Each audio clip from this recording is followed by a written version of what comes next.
Right now, as we speak, President Trump and China's President Xi meeting and discussing North Korea, the rogue nation launching an ICBM missile this week. To Gordon Chang, he's author of Nuclear Showdown, North Korea Takes on the World. Gordon, you've been warning about this for a while.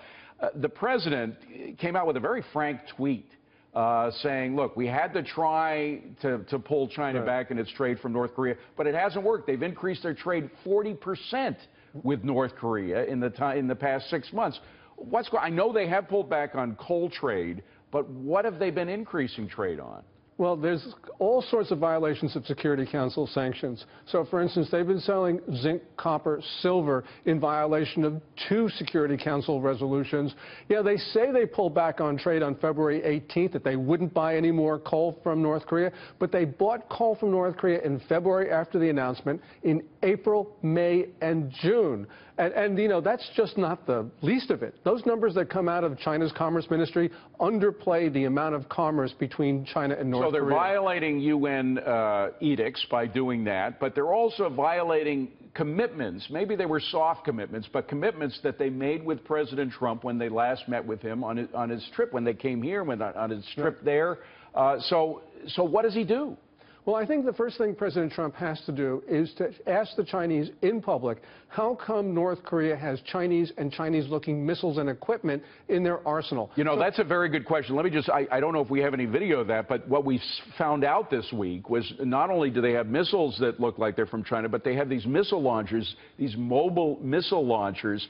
Clearly, they're not making these missile launchers in North Korea. They're getting them from somewhere. Where do they come from? They're getting them from China. The missile that was fired on July 4th, the first ICBM, Intercontinental Ballistic Missile, that's carried on a Chinese transporter erector launcher.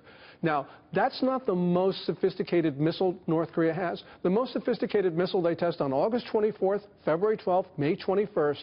Those missiles look like they are variants of China's JL-1 submarine-launched missile. Also, on April 15th, the North Koreans showed this big canister on top of a Chinese launcher. They paraded it through Kim Il-sung Square in Pyongyang.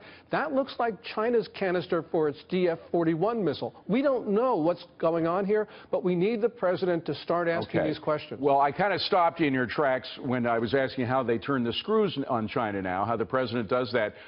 We just had something happening today, which is the B-1 bombers flew very close to the North Korean there's some pictures of the B-1 bombers. They flew very close to North Korean border, but this is a show of force. What specifically can be done to really hurt the Chinese and make them do something about North Korea, something substantive? Well, you know, last week we unplugged Bank of Dandong from the global financial system for money laundering. That's a small-fry Chinese institution. What they can go after is Bank of China, one of China's big 4 banks, because it's also been money laundering for the North Koreans. That was in a UN report of last year, and there's other instances, I think, that Bank of China has been violating. How would China respond to that? They would be really upset, of course, because, you know, we're taking one of their biggest banks and basically putting it out of business. Would they stop buying our bonds, which a lot of people say they need to do? Yeah, they've been selling our treasury since the middle of 2014 in order to support the renminbi. So we don't have to worry about that. Gordon, final question. China is probably, their heads are spinning now trying to figure out how Donald Trump operates. I mean, it was that incredible dinner that the president had for Xi down in Florida, at which, when he was serving him chocolate cake, he announced that he was bombing Syria or the Syrian army. They must be wondering what the hell they have in the White House right now. They've never seen the likes of Donald. I mean, we haven't seen the likes of him either.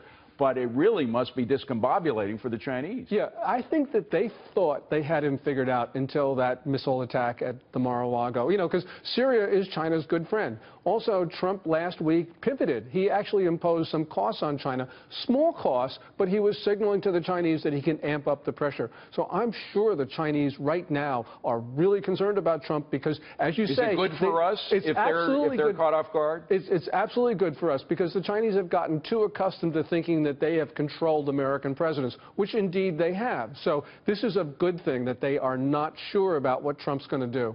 Gordon Chang, great to see you, Gordon. Thank you very much.